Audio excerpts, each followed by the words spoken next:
भिवंडी तालुक्यातील मुठवल गावचे सुपुत्र नितेश दिनकर भामरे यांची मुंबई उच्च न्यायालयात लिपिकपदी निवड झाल्याने मुठवल गावात आनंदोत्सव मोठ्या जल्लोषात साजरा करण्यात आला। या निवडीच्या आनंदात गावामध्ये ढोल ताशांच्या गजरात भव्य मिरवणूक काढण्यात आली। मिरवणुकीदरम्यान ग्रामस्थांनी उत्स्फूर्त असा सहभाग घेत नितेश भामरे यांचे अभिनंदन केले आहे। त्यांना शुभेच्छा देण्यासाठी नातेवाईक, मान्यवर, विविध पाहुणे तसेच मित्रमंडळ मोठ्या संख्येने उपस्थित होते। तसेच सर्वांनी त्यांच्या मेहनतीचे कौतुक करत उज्ज्वल भविष्यासाठी मनपूर्वक शुभेच्छा दिल्या आहेत। नितेश भामरे यांची ही निवड मुठवल गावासाठी गौरवाची बाब असून तरुणांसाठी प्रेरणादायी ठरत आहे। सर्वात पहिले सांगायचं झालं तर सर्वांचं मनापासून धन्यवाद की तुम्ही एवढ्या लोकसंख्येने इकडे आलात, उपस्थिती दाखवली, त्याचं मनापासून धन्यवाद।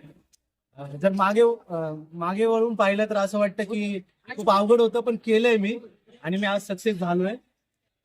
मी आपल्या युथला किंवा आपल्या समाजातील लोकांना एकच सांगेन की नक्कीच तुम्ही करा, ज्या गोष्टी तुम्हाला आवडतात त्या करा, पण करिअरकडे पण फोकस करा। आणि 2-3 गोष्टी आहेत ज्या आपण आपल्या आयुष्यामध्ये किंवा करिअरमध्ये केल्या पाहिजेत। एक की सातत्य पाहिजे, कोणत्याही गोष्टीमध्ये जर आपल्याला यश मिळवायचं असेल तर सातत्य पाहिजे। त्यानंतर पाहिजे ते आपल्याला खाली पडून परत उठण्याची शक्ती। बघा, जेव्हा आपण कोणत्याही गोष्टीची तयारी करतो ना, स्पेशली ही स्पर्धा परीक्षा, असं असतं ना की खूप साऱ्या परीक्षा अशा असतात की ते आपल्याला खाली पाडतात, म्हणजे आपल्याला अपयश येतं की 1 मार्काने येतं, पॉईंटने येतं किंवा कशाने येतं। माझ्या बाबतीत सांगायचं झालं तर 2024लाच माझ्यासुद्धा असं काय झालं की माझा रिझल्ट टीव्हीमुळे गेला होता आणि मी त्या दिवशी खूप रडलो होतो। पण आमचा एक सर आहे जो मला बोलला होता की ठीक आहे नितेश, जे झालंय ते चांगल्यासाठी झालंय, यापेक्षा पण मोठं देवाने काहीतरी तुझ्यासाठी बनवलं असेल। आणि आज नक्कीच तो दिवस आलाय की त्यापेक्षाही खूप मोठा भेटलाय। आणि एक महत्वाची गोष्ट आवर्जून सांगेल की इथपर्यंत जर यशापर्यंत पोहोचायचं असेल ना, तर आईबापाचा सपोर्ट खूप महत्वाचा असतो। ते खंबीरपणे आपल्या पाठीशी उभे राहिले। मी आईबाबांचा मनापासून धन्यवाद बोलतो की त्यांनी माझ्या पाठीवर हात ठेवला आणि मला इथपर्यंत त्यांनी सपोर्ट केला। त्यांचं खरंच मनापासून धन्यवाद आणि खरंच धन्यवाद। थँक्यू। पहिल्यांदा नितेश दादाला पुढील वाटचालीसाठी खूप खूप शुभेच्छा।